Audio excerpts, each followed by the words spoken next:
أزمة اقتصادية طاحنة بتمر بيها مصر.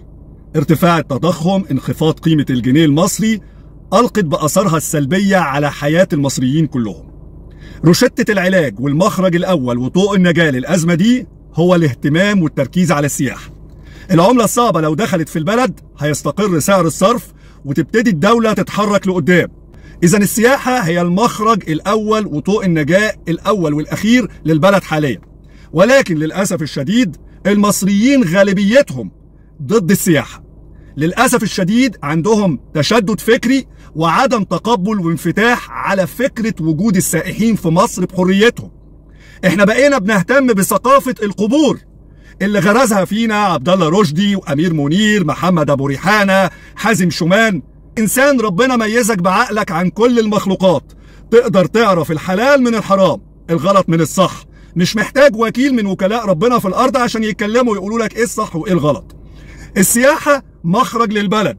الناس لازم يبقى عندها تقبل لفكرة وجود السائحين بحرية، وجود أماكن للترفيه ليهم، وجود قوانين صارمة ضد التحرش، وجود تسويق للدولة المصرية جوه مصر وبره مصر.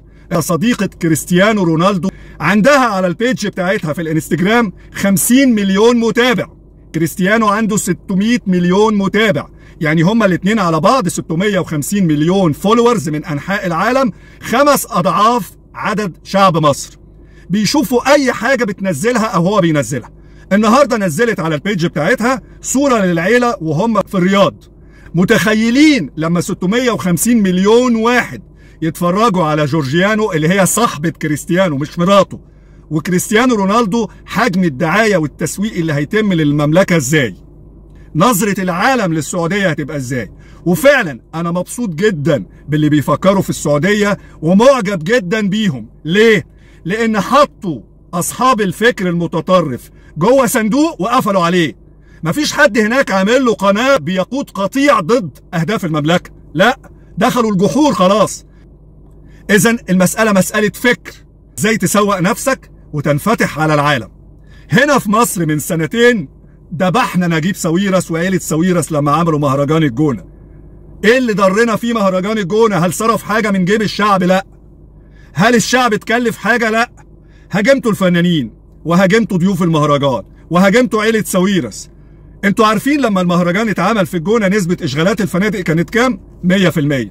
البازارات اشتغلت، وسائل المواصلات اشتغلت، دعاية عالمية لمصر. كل ده راح.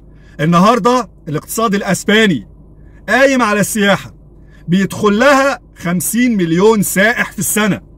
لو كل سائح صرف $1000 50 مليار دولار، يمثل 10 أضعاف دخل قناة السويس. تركيا بيدخل لها 30 مليون سائح في السنة. الإمارات راح لها 23 مليون سائح. انتوا كمصريين غالبيتكم بقى ضد نفسه، كاره الحب، كاره الجمال، كاره الحياة، عايزين الشكل بس. اهم حاجة الشكل، لكن المضمون بتاع الانسان ايه مش مهم عندكم. علشان كده هنقف مكاننا، مش هنتقدم.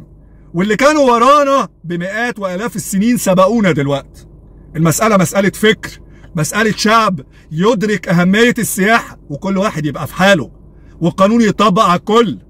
أرجو من الدولة تنتبه لخطورة لجان التطرف وقنوات التطرف عمالة تبث سمومها في الشعب لما خلته بقى وصي على الغير. يا رب نفوق.